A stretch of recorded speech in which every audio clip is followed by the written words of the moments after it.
بسم اللہ الرحمن الرحیم۔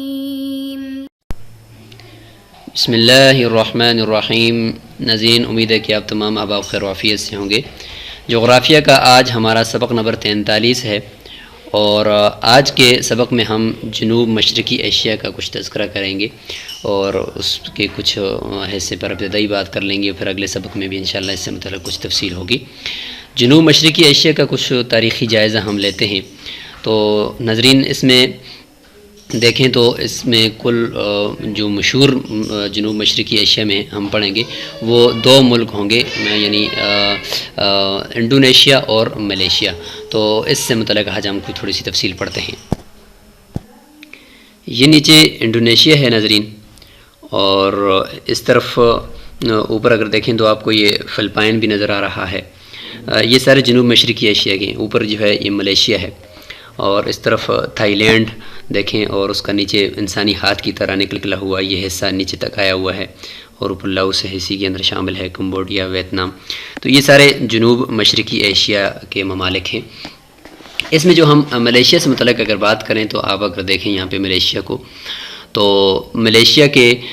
دو حصے یہاں پہ تھے، ایک مغربی حصہ اور ایک مشرقی حصہ۔ تو بیچ میں سمندر گزر رہا ہے۔ یہاں پہ دیکھیں تو یہ سنگاپور جہاں پہ لکھا ہوا ہے، تو یہ درمیان میں سارا جو ہے، اس طرف برونائی اور یہ سارا جو ہے یہ ملیشیا کا حصہ ہے، اور اس طرف مغربی حصہ جو ہے یہ مغربی حصہ ہے، جس میں یہ ساتھ نیچے سماٹرا جزیرہ ہے، اور اس کے ساتھ یہ ملیشیا ہے۔ تو یہ دو حصے ہیں۔ مشرقی حصے سے بھی ایک مالدار ترین ملک کو جو ہے وہ یہاں پہ دیکھیں الگ کر دیا گیا ہے۔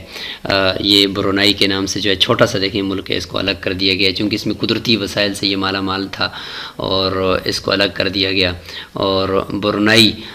یعنی ایک مالدار ترین تھا، اور مغربی ایسی کی یہ جو چونچ سی تھی، اور اس جگہ پر محصول یعنی جو ناکا لگتا تھا، یہاں پہ بحری جہاز یہاں سے گزرتے تھے، اور آگے اس طرف جو مشرق کی طرف تھا، آگے جاپان، جنوبی کوریا، شمالی کوریا، اور اس طرف کو جتنے بھی ممالک تھے تجارتی بڑے بڑے بزنس کرنے والے ممالک، تو ان کی طرف یہ بحری جہاز جو گزرتے تھے، تو وہ یہاں یہ سنگاپور کے ساتھ یہ جو سماٹرا جزیرہ ہے اور اس کے قریب سے یہ ناکا لگتا ہے، اور یہاں سے ان سے ٹیکس لیا جاتا ہے، اور ادھر سے برونائی سے ٹیکس لیا جاتا تھا، چونکہ یہ دو جگہیں ایسی ہیں کہ جہاں سے دولت ملتی تھی ان دو جگہوں کو۔ تو اس لیے انہوں نے یعنی غیر کو یہ بات پسند نہیں ہے کہ کوئی بھی ملک سپر پاور بن جائے یا منی سپر پاور بن جائے، اس لیے انہوں نے یہ سوچا کہ ان دو کو، یعنی برونائی دیکھیں چھوٹا سا ہے، تو اس کو بھی یہاں سے کاٹ کر الگ کر دیا، وہی جس طرح بحرین قطر کے ساتھ ہوا ہے، اور ادھر جو آپ دیکھ سکتے ہیں وہاں پہ جبوتی کے ساتھ ہوا، تو ادھر بھی یہی ہوا۔ اور ادھر سے سنگاپور دیکھیں جہاں پہ بالکل ناکا لگتا ہے، اور ادھر سے کوئی بھی جہاز یہاں سے گزرے بغیر آگے جاپان کی طرف نہیں جا سکتا۔ تو اس جگہ پہ چونکہ بہت زیادہ مالدار جگہ ہے، تو اس لیے سنگاپور جو ایک چھوٹا سا بس صرف ملک بھی ہے، اور صرف یعنی اس کی جو آبادی ہے وہ 50 لاکھ تک ہوگی، تو وہ بس صرف یہ یہاں پر زیادہ چونکہ ٹیکس آتا ہے اور مالدار ہیں یہ جگہ، تو اس لیے ان کو کاٹ کر ایک الگ ملک بنا دیا۔ برونائی جو ہے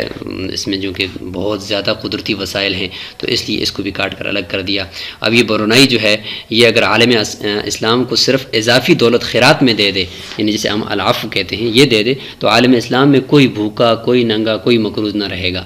اگر کم از کم خمس یعنی 20% بھی دے دے جو اس پر واجب ہے، یعنی زکوٰۃ، وہ اگر دے دے، اور خمس دے دے، تو وہ بھی اگر دے دے، تو یہ پوری یعنی جو یورپی مالیاتی ادارے ہیں ان سے ہمیں قرض لینے کی ضرورت نہیں پڑے گی، لیکن اس کے لیے ظاہر جوان مردی چاہیے، اس کے لیے اولو العزمی چاہیے، اور قرون اولیٰ کے مسلمانوں والی وہ مبارک دینی سوچ پیدا کرنے کی ضرورت ہے، جو آفاقی سوچ، ایک عالمی سوچ، جو پوری امت کو ایک نظر سے دیکھنے کی سوچ ہوتی ہے، وہ پیدا کرنے کی یہاں پہ ضرورت ہے۔ ملیشیا کا جو ناظرین مشرقی حصہ ہے، اس کے اوپر یہ جو تھائی لینڈ ہے اور بینکاک، دارالحکومت ایک انسانی ہاتھ کی شکل میں ہے جس کے ساتھ اس کی ایک کھونی ہے، تو یہ فرضی شکلیں حقیقی شکلوں کو یاد رکھنے میں یہ مدد دیتی ہیں۔ تو تھائی لینڈ کی شکل میں نقشے پر ایشیا کا جو ہاتھ لٹک رہا ہے، اس کے آخری کنارے پر ملیشیا کا مشرقی حصہ ہے۔ اس کے بعد ملیشیا کے آخری سرے پر جو ناکہ ہے، یہ دنیا کے 6 اہم ترین سمندری دروں میں سے ہے، جس کا ابھی ہم نے تذکرہ کیا، سنگاپور، اور جہاں سے یہ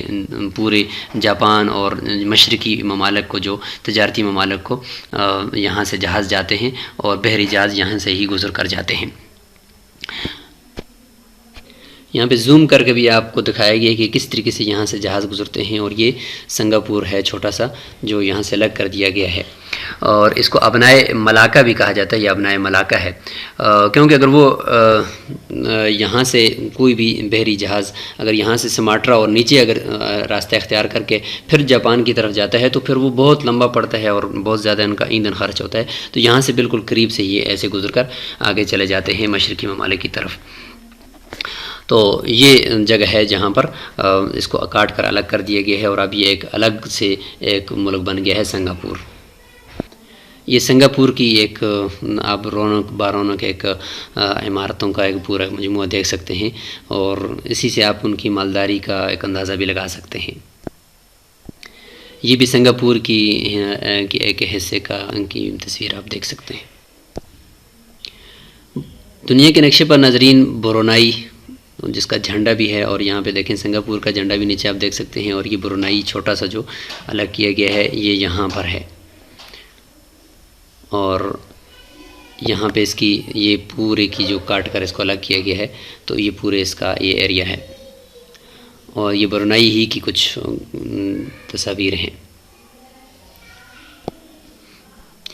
یہ بھی برونائی کے ایک مقام کی خوبصورت تصویر ہے۔ تو یہ جنوب مشرقی ایشیا کا کچھ تذکرہ آج ہم نے آپ کے سامنے کیا، جس میں یہ بہت اہم بات تھی کہ 2 ملک چھوٹے چھوٹے ملکوں کو الگ کر دیا گیا ہے، اور اس کے پیچھے کیا حکمت تھی وہ بھی ہم نے آپ کو بتائی۔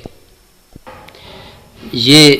نیچے انڈونیشیا کا بھی تذکرہ کر لیتے ہیں ملیشیا کے تذکرے کے بعد۔ یہ نیچے سارا یہ دیکھیں 17,500 اور بعض کہتے ہیں کہ سینکڑوں میں اگر کہا جائے 17,500 یا 17,500، یہ اتنے زیادہ جزائر ہیں۔ ان جزائر پر یہ مشتمل یہ انڈونیشیا ہے، اور اس کو 5 بڑے بڑے صوبوں میں تقسیم کیا گیا ہے۔ اس میں سماٹرا یہ جو ہے، یہ سماٹرا ہے جو صوبہ، یہ بہت بڑا ہے، اور جاوا یہ زیادہ مشہور ہیں۔ تو اسی کے اوپر ناظرین یہ اوپر کالا پانی یعنی جزائر انڈمان ہے، تو یہ کالا پانی کے جزائر جہاں پہ تحریک ریشمی رومال اور اسی طریقے سے ہندوستان کے اندر جو چلنے والی تحریکیں ہیں ان کے قیدیوں کو یہاں پہ لایا جاتا ہے۔ یہ چھوٹے چھوٹے جو جزیرے ہیں جزائر انڈمان ان کو کہا جاتا ہے، اور یہ نیچے اس کے قریب میں پھر یہ سماٹرا جزیرہ ہے، تو اسی نسبت سے ہم نے بات کر لی۔ تو یہ مجمع الجزائر ہے یہ انڈونیشیا، اور اسی کے ساتھ پھر نیچے آپ یہاں پہ کچھ اور بھی ممالک ہیں جن کو الگ کر دیا گیا ہے، اس طریقے سے مشرقی تیمور ہے، مغربی تیمور ہے، اور اس میں نیو گنی ہے، پھر پاپوا نیو گنی ہے۔ تو یہ ساری چیزیں ہیں، بات کہیں طویل نہ ہو جائے اس لیے ہم آپ کو مختصراً اس کا تذکرہ کرتے ہیں کہ اسی طریقے سے اس میں بھی الگ کر دیے گئے ہیں کچھ ممالک، اور ایک دوسرے سے ان کو الگ کر کے یعنی ان کی تقسیم در تقسیم کر دیے۔ یعنی غیر کا یہی انداز ہے کہ اگر کوئی دیکھیں کہ کہیں پہ اگر کوئی ترقی کر رہا ہے اور کوئی وہ ہم سے آگے بڑھ رہا ہے، تو پھر اس کو تقسیم در تقسیم اس کی کر دو تاکہ وہ پیچھے ہٹ جائے اور وہ غیر محفوظ بن جائے۔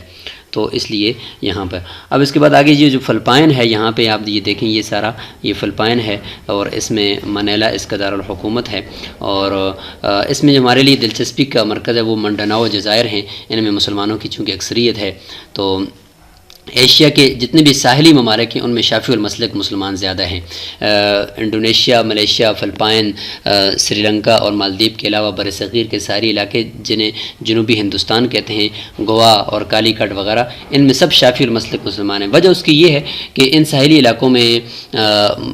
یعنی جو تجارت ہوتی تھی، یہ تجارت اکثر یمن والے کرتے تھے، اور یمن کی مشہور بندرگاہ عدن ہے، حاجیوں کے لیے بھی اور تاجروں کے لیے بھی عدن والے تجارت کرنے کرنے ان ساحلی علاقوں کی طرف نکلتے تھے۔ یمن میں سیدنا امام شافعی رحمۃ اللہ علیہ کے مسلک کے لوگ زیادہ تھے، تو جہاں جہاں وہ گئے وہاں شافعی مسلک کے پیروکار پائے جاتے ہیں۔ تو یہ جنوب مشرقی اشیاء سے متعلق ہم نے بات آج مکمل کی ہے، اس کے کچھ حصے کی۔ اس کے علاوہ یہاں پہ کچھ ہندوستان سے متعلق کچھ تاریخی اسی تجارتی جو یہاں پہ ایک تجارت چلتی تھی یہاں عدن سے ہندوستان کی طرف، تو اس کے کچھ تاریخی واقعات ہوں گے، ان کا ہم تذکرہ اگلے سبق میں کریں گے۔ السلام علیکم ورحمۃ اللہ وبرکاتہ۔